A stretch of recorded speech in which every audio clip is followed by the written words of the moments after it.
Hi friends, welcome back on our YouTube channel. This is the next lecture of classical mechanics in which today we will discuss about rotating frame of reference. In the current lecture, we will discuss about transformation of coordinate in a rotating frame of reference and the transformation of velocity and acceleration in a rotating frame of reference. So अगर हमारा frame of reference rotate होता है तो उस case में उसके coordinate किस type से ट्रांसफर होंगे एक फ्रेम ऑफ रेफरेंस से नेक्स्ट फ्रेम ऑफ रेफरेंस में। इसी टाइप से अगर आपको वेलोसिटी एंड एक्सेलरेशन का ट्रांसफॉर्मेशन लेना है किसी रोटेटिंग फ्रेम ऑफ रेफरेंस में तो वो कैसे होगा उसके बारे में इस लेक्चर में हम डिटेल में स्टडी करेंगे। Now first of all transformation of coordinate in a rotating frame of reference. So transformation of coordinate. So here we have two frame of reference S and S dash such that S dash is rotating with velocity omega with respect to S. तो यहां पर हमने दो frame of reference दिखाए हैं। एक frame of reference S है जो स्टेशनरी है जबकि दूसरा frame of reference S dash है। ये S dash S frame of reference के रेस्पेक्ट में ओमेगा वेलोसिटी से रोटेट होता है तो क्या होगा let S dash be rotating with a uniform angular velocity omega with respect to S. तो हमने कहा है कि यहां पर एक फ्रेम ऑफ रेफरेंस एस है एंड दूसरा frame of reference S dash है। एस हमारा स्टेशनरी है जबकि एस डैश एस के रेस्पेक्ट में यूनिफॉर्म एंगुलर वेलोसिटी ओमेगा से रोटेट होता है। Since the axis of rotation of S dash is passing through Z axis तो rotating frame of reference S dash का एक्सिस जेड एक्सिस से pass होता है। It means Z axis S and S dash में common है। So Z equal to Z dash. तो चाहे frame of reference S के अंदर या frame of reference S dash के अंदर हम जेड कोऑर्डिनेट मेजर करें तो दोनों फ्रेम ऑफ रेफरेंस में जेड कोऑर्डिनेट की वैल्यू सेम रहेगी। So Z equal to Z dash. So from figure in this figure we have a point P having position vector r and the coordinate of this point P in frame S are x, y and z and the coordinate of same point in frame S dash are x dash, y dash and z dash। तो point P हमारे पास में है। इस point P का position vector r है। इस point P का अगर फ्रेम S के अंदर कोऑर्डिनेट लें तो वो coordinate x, y and z है एंड इसी पॉइंट के फ्रेम S डैश के अंदर coordinate x dash, y dash and z dash हैं। सो किसी पर्टिकुलर टाइम पर frame S dash omega T angle travel करता है क्योंकि हमने कहा है कि S डैश की एंगुलर वेलोसिटी ओमेगा है। सो t टाइम के अंदर ये जो एंगल ट्रेवल करेगा वो ओमेगा टी होगा। So omega t be the angle travelled by from S dash in time t. Now the angle between OP and OX dash be theta. तो OP and OX dash के बीच में angle हमने theta माना है। Now from figure x equal to x is actually the x coordinate of point P in frame S। तो frame S के अंदर पॉइंट P का x कोऑर्डिनेट x है। नाउ अगर हम इस OP का कंपोनेंट OX डायरेक्शन में लें तो क्या होगा? सो the component of OP in OX direction will B OP cos theta plus omega t because angle POX is theta plus omega t. So angle POX theta plus omega T है। So अगर आप OP का x direction में component लेंगे तो आ जाएगा OP cos theta plus omega T.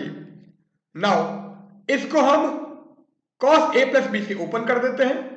सो जैसे ही cos A प्लस B का फॉर्मूला यहां पर लगाओगे so cos theta plus omega t हो जाएगा cos theta cos omega T minus sine theta sine omega T.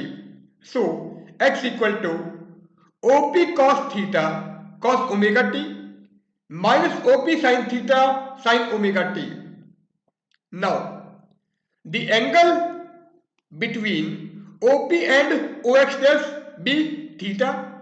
So OP and OX dash के बीच में एंगल हमने थीटा कंसिडर किया है। So the component of OP in OX direction will be x dash and x dash की value क्या होगी? OP cos theta. So x dash equal to OP cos theta. Similarly the component of OP in OY dash direction.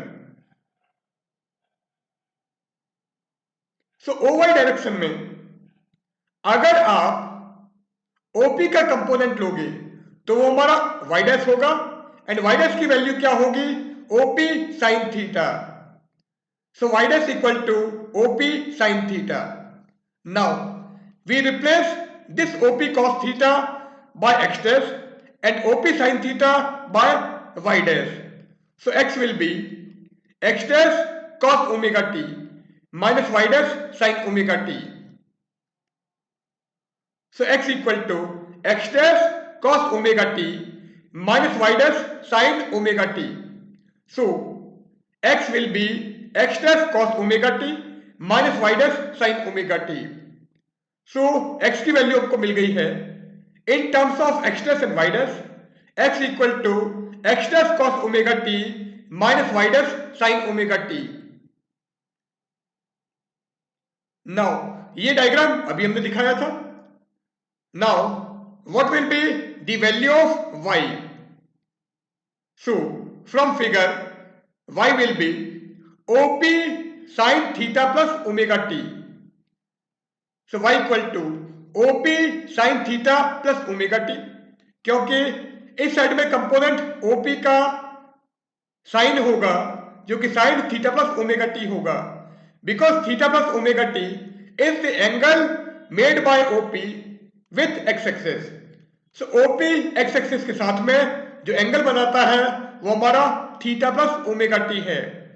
So y equal to OP sin theta plus omega t.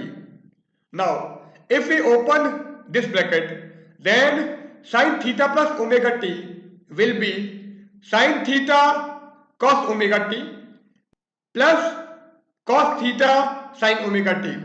So y equal to OP sin theta cos omega t plus OP cos theta sin omega t. But x dash equal to OP cos theta and y dash equal to OP sin theta. Now OP cos theta को हम x dash put करेंगे and OP sin theta y dash होगा। So y equal to y dash cos omega t plus x dash sin omega t. So this will be the value of y in terms of x dash y dash. Now x equal to X dash cos omega T minus y dash sin omega T था। y equal to y dash cos omega T plus x dash sin omega T है and z equal to z dash. So the set of these three equations is known as transformation of coordinate from frame S to S dash. So the set of these three equations represents the transformation equations for a rotating frame from S to S dash. So frame S से S dash के अंदर rotating frame of reference के अंदर जो transformation equations होंगे वो हमारी ये इक्वेशन होंगी. नाउ ये हमारा फ्रेम ऑफ रेफरेंस था, ये इक्वेशन अभी हमने निकाली थी. Now if we take inverse transformation from frame S dash to S, तो क्या होगा? Similarly the inverse transformation equations from frame S dash to S. So frame S dash से एस के अंदर हम इनवर्स ट्रांसफॉर्मेशन इक्वेशन निकालें तो वो क्या आएंगी? X dash equal to x cos omega T plus y sine omega t and y dash equal to y cos omega t minus x sin omega t and z dash equal to z. So यहां पर हमने omega T को minus omega T से replace किया है, x को x dash से, x dash को x से, y को y डैश से एंड y डैश को y से रिप्लेस किया है. सो जहां पर डैश नहीं है वहां पर हमने डैश लगाया है और जहां पर डैश था वहां से डैश हमने रिमूव कर दिया है. सो z के अंदर भी हमने z को z डैश से एंड z डैश को z से रिप्लेस किया है. सो जैसे ही आप cos ओमेगा टी को cos of minus omega T रखोगे तो यहां पर कोई इफेक्ट नहीं पड़ेगा, बट sin ओमेगा टी को अगर हम sin of minus omega T रखें so sin of minus omega T will be minus sine omega T. So ये हमारा माइनस साइन ओमेगा टी होगा. सो यहां से जो माइनस आएगा वो इस माइनस के साथ मिलकर प्लस हो जाएगा, जबकि यहां पर जो माइनस साइन ओमेगा टी होगा वो हमारा ये होगा. सो एक्स डैश को हमने एक्स से, वाई डैश को वाई से एंड एक्स को एक्स डैश से रिप्लेस कर दिया है. सिमिलरली यहां पर भी ये हमारा वाई हो जाएगा, ये एक्स हो जाएगा, ये वाई डैश हो जाएगा, ये z डैश हो जाएगा एंड ये z हो जाएगा. So the set of these three equations represent the inverse transformation equation from frame s dash to s. So the set of these three equations represents the inverse transformation equation from frame s dash to s. Now, if s dash is moving with uniform velocity v along the positive x direction in addition to rotation. So अभी हमने केवल s dash का rotation discuss किया था. So s dash हमारा rotate हो रहा था. अब अगर s dash रोटेट होता है एंड साथ में वो फ्रेम s के रेस्पेक्ट में पॉजिटिव x डायरेक्शन में v वेलोसिटी से मूव करता है तो क्या होगा? तो फ्रेम हमारा रोटेट भी हो रहा है और साथ में v वेलोसिटी से पॉजिटिव x डायरेक्शन में मूव भी करता है. So y dash and z dash हमारे सेम रहेंगे, पर यहां पर माइनस vt एक्स्ट्रा आ जाएगा.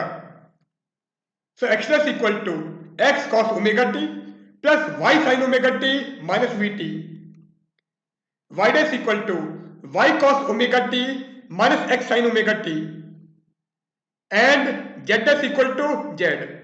सो ओनली x डैश कोऑर्डिनेट हमारा चेंज होगा, जबकि y dash and z dash पर कोई इफेक्ट नहीं पड़ेगा, क्योंकि y एंड z डायरेक्शन के अंदर s डैश हमारा मूव नहीं करता है, इसका मूवमेंट केवल x डायरेक्शन में है. सो x कोऑर्डिनेट के अंदर यहां पर हमने माइनस vt ऐड कर दिया है. So these three equations are the transformation equation from frame s dash to s when s dash is rotating with uniform angular velocity omega and it is also moving with uniform velocity v along the positive x direction.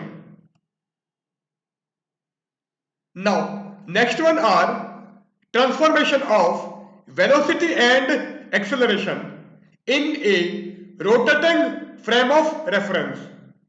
अभी हमने transformation of coordinate discuss किया था। अब अगर हम transformation of velocity and transformation of acceleration लें किसी rotating frame of reference के अंदर, तो क्या होगा?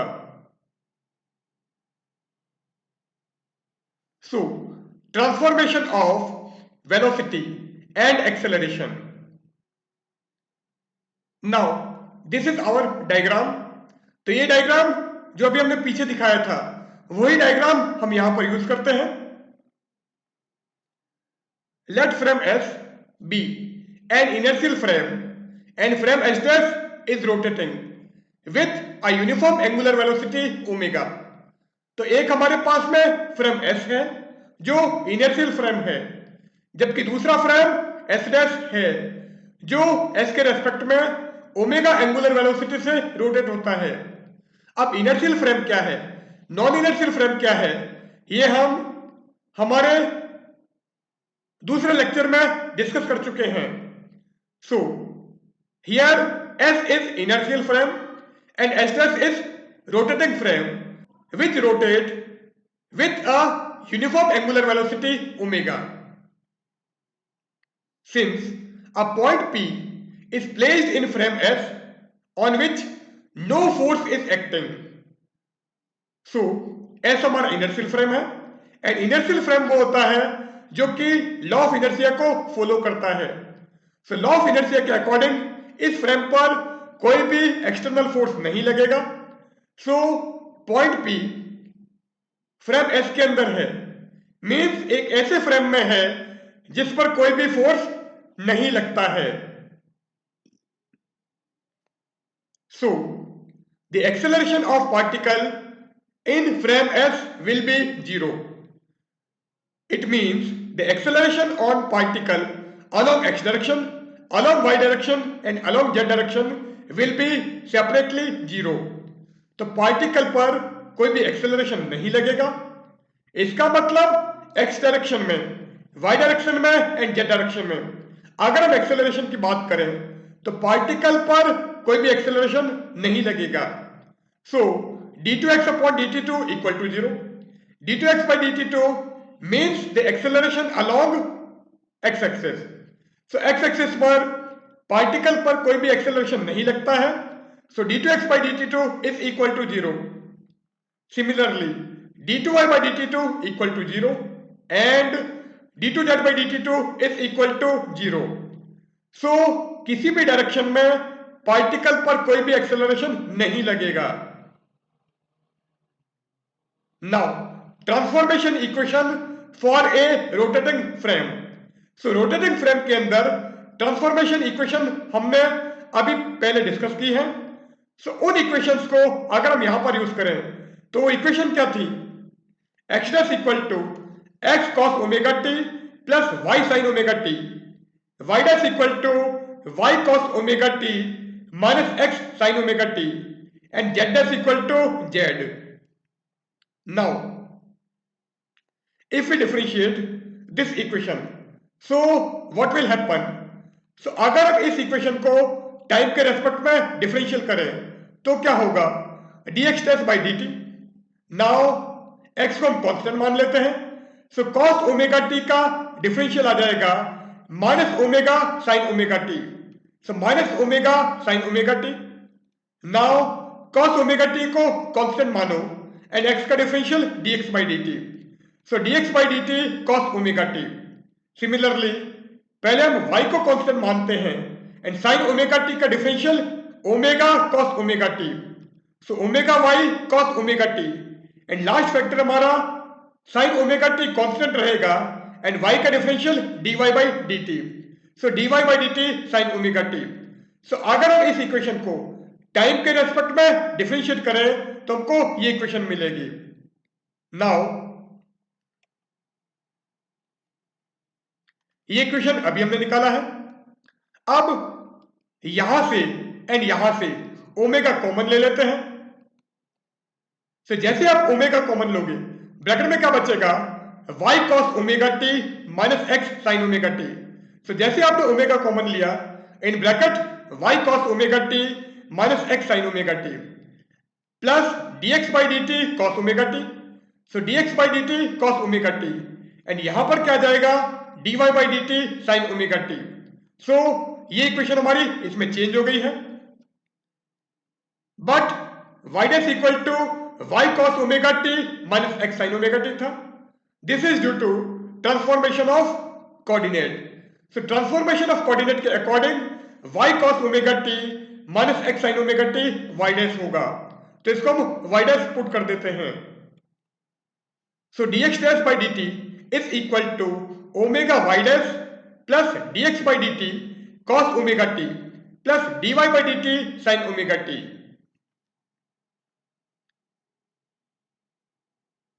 नाउ अगर हम y डैश का डिफरेंशियल करें तो क्या आएगा dy dash by dt equal to omega को कांस्टेंट मान लो, cos ओमेगा टी का differential minus omega sin omega T. So minus omega sin omega t, second time cos omega t constant मान लेते हैं एंड y का differential dy by dt। So plus dy by dt cos omega t. Now यहां पर पहले x को constant मानो, so sin omega t का ओमेगा cos ओमेगा टी, तो ये क्या हो जाएगा minus omega x cos omega T, then minus ये minus as it is, sin omega T को कांस्टेंट मान लेते हैं एंड x का dx by dt, so minus dx by dt sin omega t.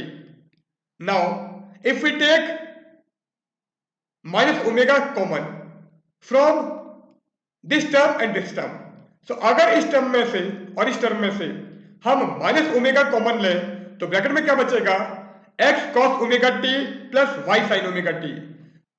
So dy dash by dt equal to minus omega y sin omega t plus x cos omega t plus dy by dt cos omega t minus dx by dt sin omega t, but x cos omega t plus y sin omega t is actually x dash, तो इसको हम x dash put कर देते हैं।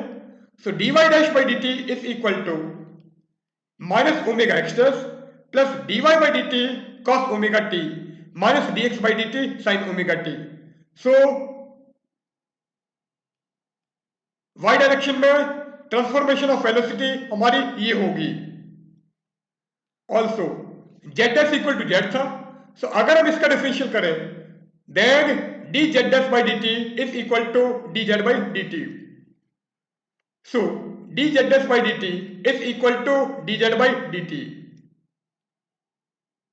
Now अभी हमको ये equations मिली है, so D X dash by D T की वैल्यू ये है, D Y dash by D T की वैल्यू ये है, जबकि D Z dash by D T की वैल्यू ये है। So these three equations are known as transformation of velocity in a rotating frame of reference. So इन तीन equations का जो सेट है वो हमारा ट्रांसफॉर्मेशन ऑफ वेलोसिटी होगा in a rotating frame of reference. So these equations represents the transformation of velocities in a rotating frame of reference. Now if we differentiate this equation again with respect to time, so अगर इस equation को हम time के respect में वापस differentiate करें तो क्या होगा d2x dash by dt2, see d2x dash by dt2, so omega constant y dash का differential dy dash by dt, so omega dy dash by dt plus cos omega t constant dx by dt का d2x by dt2, so d2x by dt2 cos omega t and second time हम dx by dt को constant मान लेते हैं and cos omega t का minus omega sin omega t, so ये क्या हो जाएगा minus omega dx by dt sin omega t। Now sin omega t को कांस्टेंट मान लो, dy by dt का d2y by dt2 and second time dy by dt को हम constant मान लेते हैं एंड sin ओमेगा t का omega cos omega t, so plus omega dy by dt cos omega t। सो अगर हम इस इक्वेशन का टाइम के रेस्पेक्ट में डिफरेंशियल करें तो हमको ये इक्वेशन मिलती है, but d2x by dt2 is 0 and d2y by dt2 equal to 0, तो ये हमारा 0 है और ये भी 0 है। सो ये दोनों वैल्यू 0 हो जाएगी। नाउ अब बची टर्म क्या है, d2x dash by dt2 is equal to omega dy dash by dt minus omega dx by dt sin omega t plus omega dy by dt cos omega t। So d2x dash by dt2 की value हमको ये मिल जाएगी। Now in दोनों term में से हम omega common ले लेते हैं। से d2x dash by dt2 equal to omega dy dash by dt plus यहां से आपने ओमेगा कॉमन लिया, सो ब्रैकेट में dy by dt cos omega t minus dx by dt sin omega t। से d2x dash by dt2 की value हमको ये मिलेगी। नाउ अगर हम यहां पर देखें, सो dy by dt cos omega t minus dx by dt sin omega t की value dy dash by dt plus omega x dash हो जाएगी। So this will be dy dash by dt plus omega x dash। सो जैसे आप यहां पर dy dash by dt plus omega x dash रखोगे, सो ये क्या हो जाएगा, d2x dash by dt2 is equal to omega dy dash by dt and यहां पर एक ओमेगा ऑलरेडी था और आपने इसकी जगह ये वैल्यू पुट कर दी है, so plus omega dy dash by dt plus omega square x dash। So omega dy dash by dt plus omega dy dash by dt will be twice omega dy dash by dt। So d2x dash by dt2 will be omega square x dash plus twice omega dy dash by dt। Now ये equation अभी हमने निकाल दी है। Similarly, if we differentiate dy dash by dt, then what will happen? So ये equation हमको मिली हुई है। अब अगर हम इसका डिफरेंशियल करें, now d2y dash by dt2 की वैल्यू क्या हो जाएगी, d2y dash by dt2 equal to omega square y dash minus twice omega dx dash by dt। So जैसे हमने इसको डिफरेंशिएट किया था तो हमको ये मिला था, सो अगर हम इसको डिफरेंशिएट करें तो हमको ये वैल्यू मिलेगी। Also if we differentiate this equation with respect to time, then d2z dash by dt2 is equal to d2z by dt2, but the acceleration on particle in frame s along z axis is 0। और हमने कहा था कि particle हमारा एक ऐसे frame of reference में है जो इनर्शियल है, सो z डायरेक्शन में कोई भी एक्सेलरेशन नहीं लगेगा। सो d2z by dt2 की वैल्यू 0 थी, सो d2z by dt2 हमारा 0 था, सो d2z dash by dt2 will be 0। So d2z dash by dt2 will be 0। So the acceleration on particle along x direction will be this one, acceleration on particle along y direction will be this one, and the acceleration on particle along z direction will be this one in frame s dash। तो frame s dash के अंदर अगर हम x y and z direction में acceleration लें तो हमको ये इक्वेशंस मिलती हैं। These equations represent the transformation of acceleration in a rotating frame of reference। So rotating frame of reference के अंदर transformation of acceleration हमारी ये equations represent करती हैं। अब हमने कहा था कि पार्टिकल पर फ्रेम एस के अंदर कोई भी एक्सेलरेशन नहीं लगता है, जबकि अभी हमने यहां पर प्रूव किया है कि उसी पार्टिकल पर अगर आप फ्रेम एस के अंदर बात करो तो एक्सेलरेशन लगता है। So thus a point P in frame S have no acceleration because no force is acting on it, but the same point in frame S accelerate with the above acceleration. Above acceleration means this acceleration। So point P पर frame S पर कोई भी acceleration नहीं लगता है क्योंकि इस पर कोई भी फोर्स नहीं लगता है, but the same point P accelerate with this acceleration in frame S dash। Therefore the point P feel a force in rotating frame which is known as fictitious force. So जो point हमारा P है वो rotating frame में एक force महसूस करता है क्योंकि एक्सेलरेशन यहां पर हमको मिल गया है and F equal to m a होता है. सो अगर पॉइंट P पे फ्रेम एक्सिस में एक्सेलरेशन लग रहा है इट मीन्स उस पॉइंट P पर फोर्स लगेगा. So point P feel a force in rotating frame and this force is known as fictitious force. Thus, a rotating frame is always non-inertial. So, rotating frame her case में हमारा non inertial होगा क्योंकि यहां पर इसके ऊपर एक acceleration लग रहा है. So here we end our session. In this session, we have discussed about transformation of coordinate, transformation of acceleration, and transformation of velocity in a rotating frame of reference. So, goodbye.